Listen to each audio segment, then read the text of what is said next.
ভিক্টোরিয়াতে। মানে অনেক দিন ধরে ভাবছিলাম যে লাইট অ্যান্ড সাউন্ড শো দেখবো, মানে জানি না, কারণ এটা তো অনলাইনে টিকিট দেয় না, তো জানি না আজকে চলবে কি চলবে না। কিন্তু আজকে কি মনে হলো যে না, দূরে কোথাও যাব না, একটা দিন ছুটি, মানে যেহেতু রোববার আজকে, এই জন্য দূরে কোথাও যেতেও ইচ্ছা করছিল না, তো সেই জন্য মানে একটু ল্যাজ লাগছিল আজকে। তো খাওয়া দাওয়ার পর ভাবলাম না, একটা দিন যদি একটু না বেরোই তাহলে কীরকম লাগবে, মানে ভগবান যেন পাপ দেবে যদি কী রে বেরোলি না, এরকম একটা ব্যাপার। তো সেই জন্যই ভাবলাম যাই একটু কাছে পিঠে কোথাও ঘুরে আসি। তাই কি মনে হলো চলে আসলাম ভিক্টোরিয়াতে। কিন্তু এসে মানে যদি দুপুরবেলায় আসতাম তাহলে পুরো মানে মারকাট ভিড়, সিরিয়াসলি বলছি। এখনও যেমন কাতারে কাতারে লোক বেরোচ্ছে, সেরকম কিন্তু কাতারে কাতারে লোক এখনও ঢুকছে। এই ভিডিওতে কিন্তু আপনারা জানতে পারবেন যে কোথা থেকে ভিক্টোরিয়া টিকিট দেয়, কোথা থেকে light and sound show ticket দেয়, এখানে এসে কী কী করলাম, কী কী পাওয়া যায়, কী কী খাবার পাওয়া যায়, সব কিন্তু আপনাদেরকে জানাবো। যারা যারা মনে করছেন এখনও লাইট অ্যান্ড সাউন্ড শো দেখেননি আমার মতো, তাদের জন্য হচ্ছে এই লিস্টটাই। দেখুন এখানে দেওয়া রয়েছে যে কবে কবে বেঙ্গলি, ইংলিশ, হিন্দিতে লাইট অ্যান্ড সাউন্ড শো দেখানো হবে, আর টিকিট হচ্ছে 100 টাকা করে। আর ইস্ট গেট মানে হচ্ছে গেট নাম্বার 3 থেকে কিন্তু এই লাইট অ্যান্ড সাউন্ড শোয়ের কিন্তু টিকিট পাওয়া যাবে। গেট নাম্বার 3 থেকে কিন্তু, মানে ইস্ট গেট যেটা বলছে সেটা হচ্ছে গেট নাম্বার 3, সেখান থেকেই কিন্তু লাইট অ্যান্ড সাউন্ড শোয়ে টিকিট পাওয়া যাবে। আর এইখানে যে টিকিট কাউন্টারটা দেখছেন, এটা হচ্ছে কিন্তু শুধুমাত্র ভিক্টোরিয়া ঘোরার জন্য। আবারও বারবার বলে রাখছি, এইটা যেটা রয়েছে সেটা হচ্ছে কিন্তু আপনাদের ভিক্টোরিয়া ঘোরার জন্য, আর লাইট অ্যান্ড সাউন্ড শো দেখার জন্য কিন্তু আপনাদের গেট নাম্বার 3 থেকে কিন্তু টিকিট কাটতে হবে। বাগানে আর ভিক্টোরিয়ার ভেতরে ঢোকার জন্য কিন্তু টিকিট মূল্য কিন্তু হচ্ছে 100 টাকা। আপনারা দেখে নেবেন, এখানে আমি ভিডিওতে ভালো করে দেখিয়ে দিচ্ছি। এই দেখুন 100 টাকা করে হচ্ছে ভিক্টোরিয়া মানে ঢোকার টিকিট, আর লাইট অ্যান্ড সাউন্ড শোয়ের টিকিটও কিন্তু দাম হচ্ছে কিন্তু 100 টাকা করে। আর এটা দেওয়া হবে এই যে 550 থেকে কিন্তু দেওয়া হবে। এই যে টিকিট কেটে নিয়েছি, দেখতেই পাচ্ছেন। এখন এই টিকিট কেটে নিয়ে ঢুকবো। এই টিকিট কেটে নিয়েছি। একটা কথা বলে রাখি, মানে যারা ভেতরে সংগ্রহশালায় ঢুকবে তারা কিন্তু কোনো ভিডিও করতে পারবেন না। মানে আমাকে এটা স্ট্রিক্টলি বলে দেওয়া হলো, যেহেতু দেখছিল যে আমি ভিডিও করছি, তাই আমি ভেতরে গেলেও আপনাদেরকে কিছু দেখাতে পারবো না, শুধুমাত্র বাগানটা ভালো করে ঘুরে দেখাতে পারি। ঢোকার মুখেই কিন্তু প্রচুর ফুল গাছ লাগিয়েছে, দেখুন কি সুন্দর লাগছে কিন্তু এই সময়টায়। বেশ সূর্য অস্ত যাচ্ছে আর আলোটাও কি সুন্দর পড়ছে। কিন্তু সেই ব্রিটিশ আমলে এগুলো তৈরি হয়েছে, কিন্তু এখনও তার যা চাকচিক্য দুর্ধর্ষ। কিন্তু দেখুন ভিড়, দেখুন বাপরে বাপ। তবে এই জায়গাটা কিন্তু ভীষণ ভাল লাগছে, কি সুন্দর সব ফুল লাগিয়েছে, দেখতে কিন্তু হেভি লাগছে। এই ঝিলপাটটা কিন্তু ভীষণ পরিষ্কার, দেখুন মানে জলটা এত স্বচ্ছ, পরিষ্কার পরিচ্ছন্ন করে রেখেছে কিন্তু ভালো।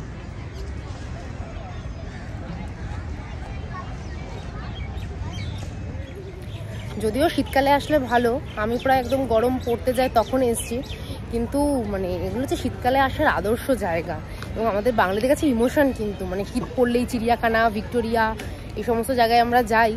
আর কচিকাচাগুলো যে এখানে আনন্দ পাচ্ছে, বাগানে যা খেলে বেড়াচ্ছে, কি বলবো। ভিক্টোরিয়ার সামনেটা দেখুন, অসাধারণ কিছু ফুল দিয়ে কিন্তু গার্ডেনিং করেছে, এবং কালারটা এত ভালো লাগছে। পুরোটাই কিন্তু এরকম, দেখুন পুরো গোল করেই কিন্তু এই ফুলটা দিয়েই সাজিয়েছে, অপূর্ব লাগছে কিন্তু। 5:30 বাজতে আর 5 মিনিট বাকি, মানে বাঁশি বাজানো শুরু করে দিচ্ছে সিকিউরিটি গার্ডরা, যাতে সবাই যাতে বেরিয়ে যায়। এখন কাতারে কাতারে লোক শুধু পিলপিল করে বেরোচ্ছে। তবে হ্যাঁ, এই মানে সানসেটের সময় কিন্তু অনেকগুলো ভালো ভালো ফটো উঠেছে, মানে খুব সুন্দর সুন্দর ভালো ভালো কটা ফটো তুলেছি, মনটা আর জন্য খুশি হয়ে গেছে। দেখুন আপনাদেরকে একটা গুরুত্বপূর্ণ ইনফরমেশন দিই, সেটা হচ্ছে আমি জানতাম যে আমার হাতে বেশি সময় নেই, প্লাস আমি সংগ্রহশালায় ঢুকতামও না, তো সেই জন্য কিন্তু শুধু বাগান ঘোরার জন্য কিন্তু 30 টাকা টিকিট। আর যদি সংগ্রহশালা ঘোরেন তাহলে কিন্তু 30 + 70, মানে বাগান প্লাস সংগ্রহশালা মিলিয়ে কিন্তু 100 টাকার টিকিট। ফলে আমি শুধুমাত্র 30 টাকায় টিকিট কেটেছি, কারণ আমি শুধু বাগান ঘুরবো বলে। কিন্তু আপনারা কিন্তু এই ভুলটা কিন্তু করবেন না। এই দেখুন এখানে এই যে সব চেয়ার পাতা রয়েছে, এখানেই কিন্তু লাইট অ্যান্ড সাউন্ড শো এর জন্য এখানে টিকিট কেটে বসতে হবে। আর দেখাবে হচ্ছে এই যে এই জায়গাটাই কিন্তু সাউন্ড শোটা কোন দিকে হবে, এই যে এই জায়গাটাতেই কিন্তু লাইট অ্যান্ড সাউন্ড শোটা হবে। আর বসতে হবে এখানে। আর তার চারিপাশটা দেখুন কি সুন্দর সব ফুল গাছ, দারুণ লাগছে। যেহেতু 5:30 বাজতে যায়, সেজন্য আমি এখন যাচ্ছি হচ্ছে গেট নাম্বার 3 এর দিকে, কারণ আমার তো মেন উদ্দেশ্য হচ্ছে লাইট অ্যান্ড সাউন্ড শোটা দেখা। মানে অনেক দিনের ইচ্ছে ছিল, তাই ভাবলাম আজকে পূরণ করেই নি।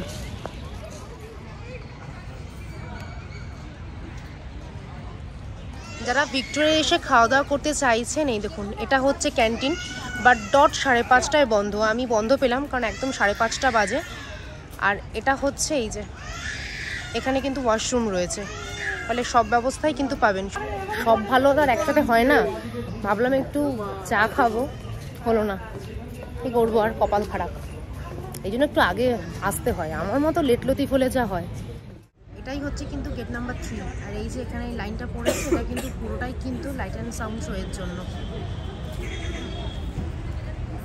5:30 বেজে গেছে, কিন্তু বললো আরও 5 মিনিট লাগবে। ওই যে এখনো খোলেনি, মানে সবাই বেরোবে যখন তারপর। ভেবেছিলাম আমি হয়তো একাই দেখবো, বেশি লোক পাবো না, কিন্তু না, এসে লাইনটা দেখে বেশ ভালো লাগলো যে আমার মতো হয়তো এখনো অনেকে দেখেনি। তো যাই হোক, বেশি কথা বলবো না, গিয়ে লাইনে দাঁড়াই, নাহলে আমার পিছনে হয়তো আরও 100 জন দাঁড়িয়ে পড়বে। আপনাদের সুবিধার্থে বলে রাখি, এই হচ্ছে মোহরকুঞ্জর গেট।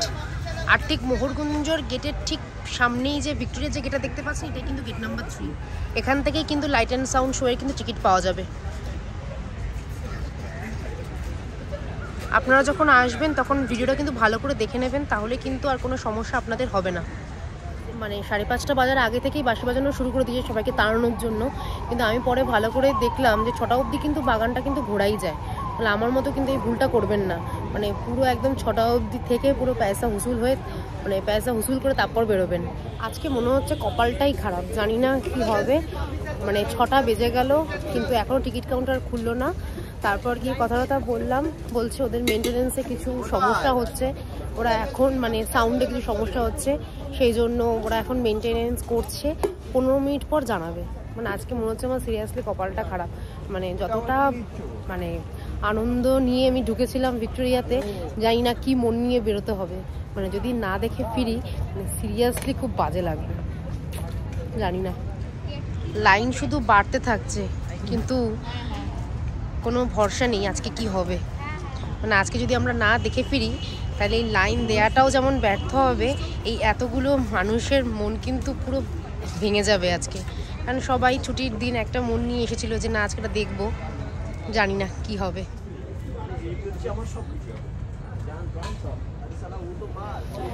কপালটা ভালো ভাই, মানে বিশ্বাস করুন, মানে জাস্ট ভগবানকে ডাকছিলাম যে আশা করে এসছি যেন নিরাশ হয়ে যেন না ফিরি বাড়িতে। না, টিকিট দিচ্ছে, মানে বলে না ধৈর্য রেখেছিলাম, মানে ধৈর্য রাখাটা ভালো, এটা একটা শিক্ষা পেলাম আজকে। মানে ধৈর্য রেখে লাইনে দাঁড়িয়েছিলাম, প্রথমে ভাবছিলাম যে না বেরিয়ে যাবো, তারপর ভাবলাম না একটু এসছি যখন দাঁড়িয়েই যাই। এই এতগুলো লোক কিন্তু আজকে সত্যি নিরাশ হয়ে ফিরতো যদি আজকে এটা না হতো। অ্যাটলিস্ট হচ্ছে, মানে সুপার সুপার সুপার এক্সাইটেড। আর একটা কথা বলে রাখি, সেটা হচ্ছে যখন লাইনে দাঁড়াবেন তখন কিন্তু এটা মাথায় রাখবেন যে ফার্স্ট কাম ফার্স্ট সার্ভিস। মানে যত আগে দাঁড়াবেন তত তাড়াতাড়ি কিন্তু আগে বসতে পারবেন। আর পিছনে বসলে সমস্যা হবে না, কারণ আমি দেখলাম অনেকগুলোই সিট রয়েছে, বাট স্টিল তবুও মানে যত আগে লাইনে দাঁড়াবেন তত আগে এসে বসতে পারবেন, এটাই কিন্তু এখানকার নিয়ম। 100 টাকা করে টিকিট। এ সবাই দৌড়চ্ছে পুরো, এইমাত্র যা ঝামেলা হলো, আমি বলবো এখানকার সিস্টেম খুব খারাপ। মানে না সবার সাথে সবার মারপিট লেগে যাবে এমন অবস্থা। তবে রাতের ভিক্টোরিয়া দেখুন, দারুণ লাগছে। মঙ্গলবার আর শুক্রবার আর মনে হয় রোববার, হ্যাঁ সরি আজকে তো রোববারই, মানে মঙ্গল শুক্র আর রবি কিন্তু এখানে বাংলায় হবে লাইট অ্যান্ড সাউন্ড শো। আর বৃহস্পতিবার আর বুধবার ওটা ইংলিশ আর হিন্দি আছে, ওটা আমি এক্স্যাক্টলি তাও বলতে পারছি না, তবু আমার ভিডিওতে করা আছে, আপনারা একবার ওটা দেখে নেবেন। যেহেতু রাত্রিবেলায় শ্যুট করছি সেই জন্য জানি না কতটা ভিডিওটা ভালো আসছে, তবে এইটুকুনি বলতে পারি কেউ মারপিট করবেন না, এটা দেখতে আসলে প্রচুর সিট রয়েছে। মানে এতক্ষণ সবাই ঝগড়াঝাটি মারপিট করছিল, কিন্তু আমি বলছি প্রায় 500 থেকে 700 মতো ওরা বললো অ্যারেঞ্জমেন্ট রয়েছে, ফলে কেউ মারপিট করবেন না। এই প্রথম রাত্রিবেলার ভিক্টোরিয়া এত কাছ থেকে দেখছি, দারুণ লাগছে কিন্তু, না সত্যি বলছি অবিশ্বাস্য কিন্তু আজকের পরিবেশটা দারুণ।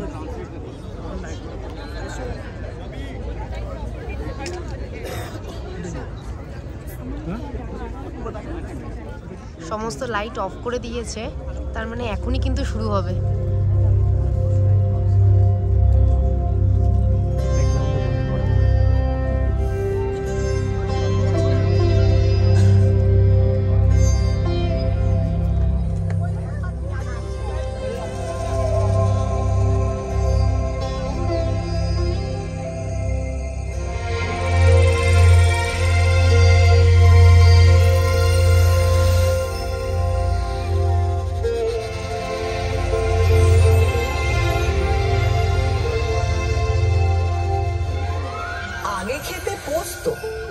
এখন খাচ্ছ পাস্তা।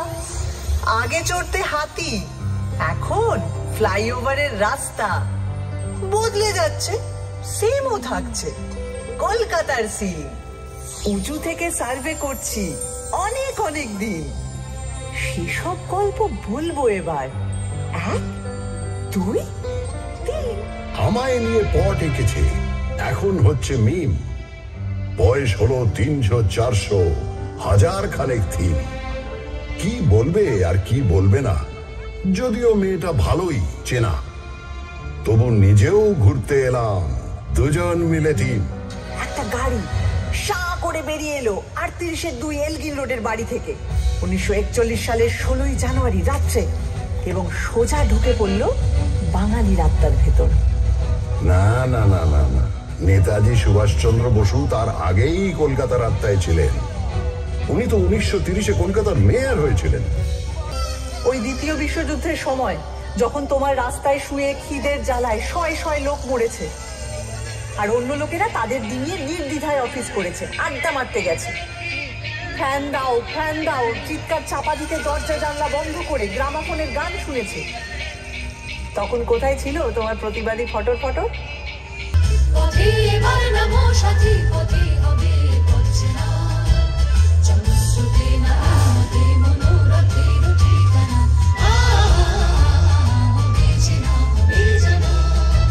বিশাল বাহিনী নিয়ে আমায় আক্রমণ না করতেন।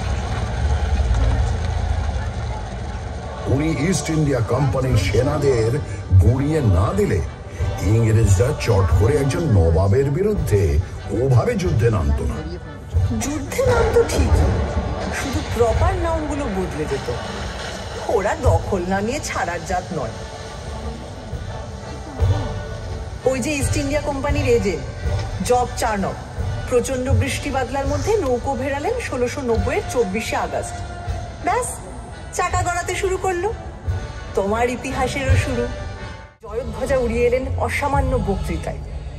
তার গুরু রামকৃষ্ণকে শুনতে হয়েছে তিনি নিরক্ষর, আর তিনি তার সহজাত বোধ ও ধর্মজ্ঞানের ছটায় চারপাশে জড়ো করে এনেছেন শ্রেষ্ঠ মনীষীদের। তার যত মত তত পথ শুধু ধর্ম নয়, শহর কলকাতার জীবনযাপনেরও দর্শন। 1856-এ তাকে ইংরেজরা বিনা যুদ্ধে সিংহাসনচ্যুত করে নির্বাসনে পাঠালো কলকাতায়। তিনি ঘাঁটি গাড়লেন মেটিয়া বুরুজে। জিভের কোষ আর রান্নার হাঁড়ি প্রভাবিত হলো তার চেয়েও বেশি। এখন যে কলকাতার রাস্তার ধারে ধারে কাবাব আর বিরিয়ানির দোকান, তার মূলে ওই অগৌরবের নির্বাসন। জীবনের ধন কিছুই যাবে না ফেলা, কলকাতা এটা জানে, এই তার রেলা।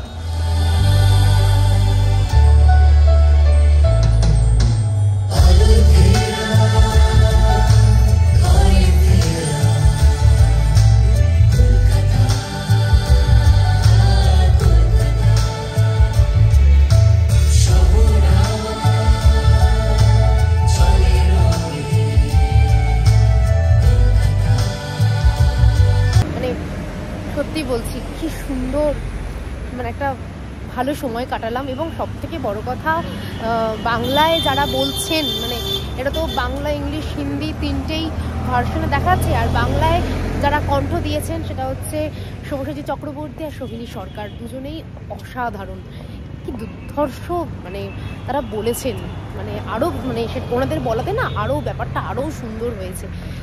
আসুন দেখুন, আশা করছি সবার খুব ভালো লাগবে। আর ভিডিওটা কেমন লাগলো অবশ্যই কিন্তু কমেন্ট করে জানাবেন। ভালো লাগুক খারাপ লাগুক দুটোই কিন্তু কমেন্ট করে জানাবেন। আমি সত্যি বলছি, বিশেষ করে এই ভিডিওটার জন্য আমি অনেকটা মানে উদ্গ্রীব আপনাদের কমেন্টসের জন্য, যে আপনাদের কেমন লাগলো। আজকে আসি, দেখা হবে আবার নেক্সট ব্লগে। ততক্ষণ সবাই ভালো থাকবেন, সুস্থ থাকবেন।